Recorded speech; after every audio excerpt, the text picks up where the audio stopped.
Leeds International School, Form 3, first term, Buddhism, lesson number 2, and the lesson is Four Noble Truths. Learning objectives of this lesson. The students will learn the Buddhist practices and spiritual guides. This lesson will explore the term Dukkha, and the students will understand the Four Noble Truths and the practices of it. Now children, today our topic is Four Noble Truths. So our Lord Buddha preached the Four Noble Truths firstly to the five friends. So Buddha preached the Dhammacakkappavattana Sutra, which contains the Four Noble Truths. So they are Dukkha Satya, Dukkha Samudaya Satya, Dukkha Arya Satya and Dukkha Nirodha Gamini Patipada Arya Satya. The Four Noble Truths. The first one is life is full of suffering. Suffering comes in many forms. Three obvious kinds of suffering correspond to the first three sides of the Buddha saw on his first journey outside his palace: old age, sickness and death. But according to the Buddha, the problem of suffering goes much deeper. Life is not ideal. It frequently fails to live up to our expectations. Human beings are subject to desires and cravings, but even when we are able to satisfy these desires, the satisfaction is only temporary. Pleasure does not last, or if it does, it becomes monotonous. The second noble truth is suffering comes from desire or wanting. Our day-to-day troubles may seem to have easily identifiable causes. Thirst, pain from an injury, sadness from the loss of a loved one. In the second of his noble truths, though, the Buddha claimed to have found the cause of all suffering, and it is much more deeply rooted than our immediate worries. The third one is suffering stops when desire stops. The Buddha taught that the way to extinguish desire, which causes suffering, is to liberate oneself from attachment. This is the third noble truth, the possibility of liberation. The Buddha was living example that this is possible in a human lifetime.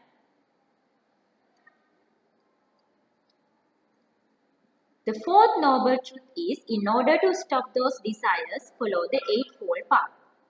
The final noble truth is the Buddha's prescription for the end of suffering. This is a set of a principle called the Eightfold Path. So in Eightfold Path, there are 8 divisions: right understanding, right intention, right speech, right action, right livelihood, right effort, right mindfulness and right concentration. So I hope you all understood about Four Noble Truths. Okay children, now we'll see what is meant by Dukkha. Dukkha refers to the suffering or unsatisfactory states of life. A person might temporarily fulfill their desires, but suffering, whether physical, emotional or mental, cannot be avoided.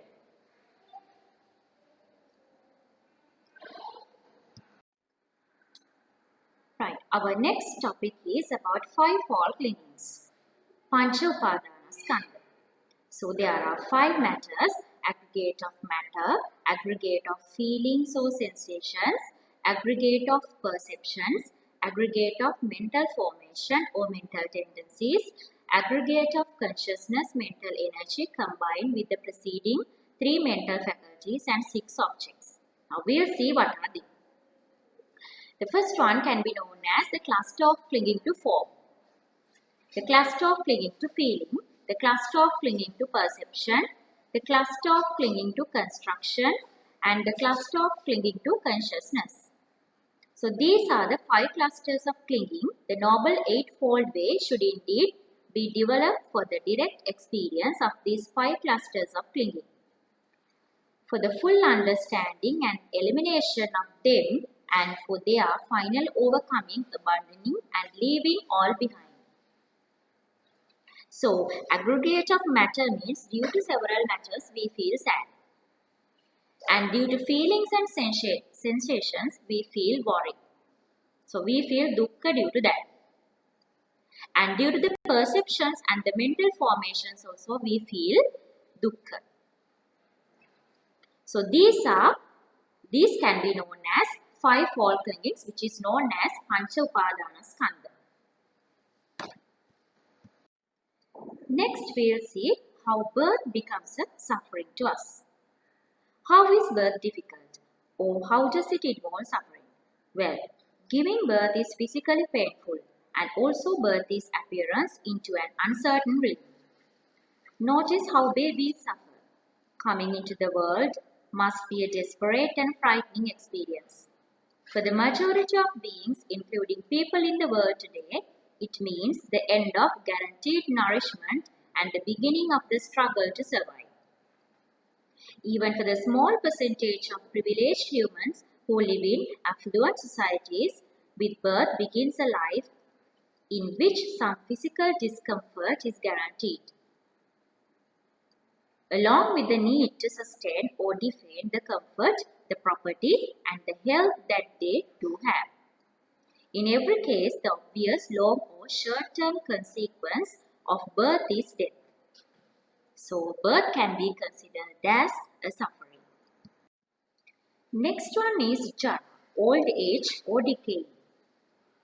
After we are born, we get into the old age once we pass about 60 years of the lifespan.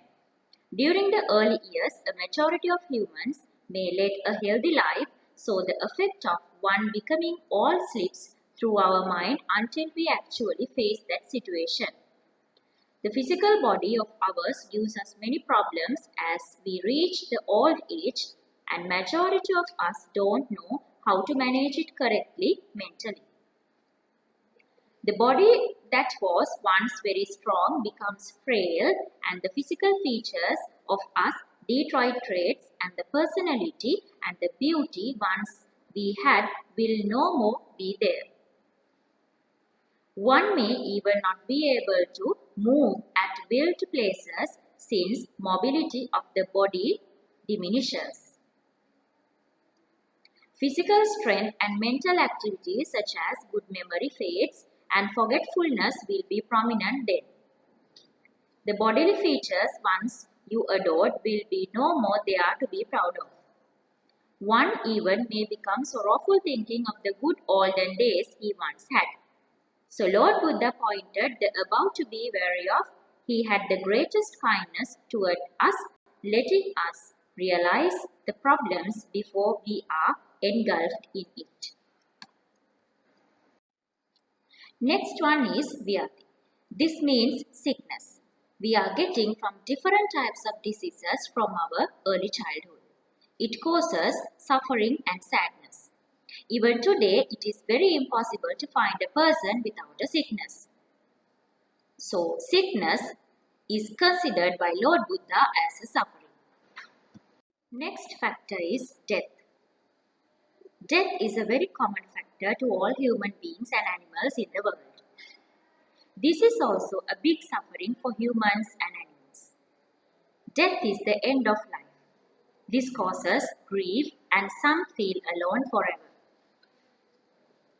So when our loved ones died, so we feel so sad. So death is unsatisfactory, lamenting, stress factor. Our next topic is our body consisted of 4 important facts. So they are Patavi, Apo, Tejo and Vayu. So our Gautama Buddha categorized these things as earthy, watery, fiery and airy.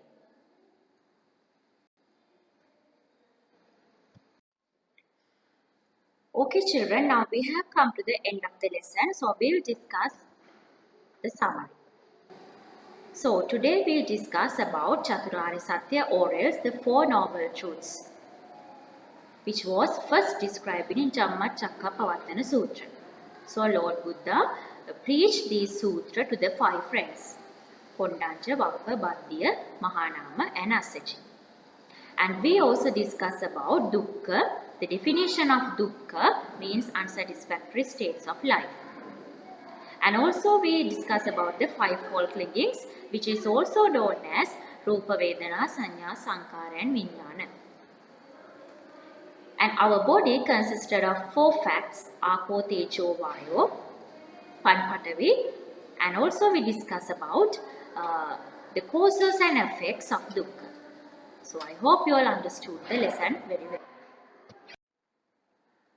Now we will take a look at the questions from your textbook. So there are four questions. The first one is, how would you help an old person who is sick? And the second one is, what is the meaning of Dukkha? Third question is, why is it good to help those whose lives are full of sadness? And question number 4 is, name the fivefold clingings. So the questions are very easy. I hope you write the answers for all questions. Thank you very much for listening and have a nice day.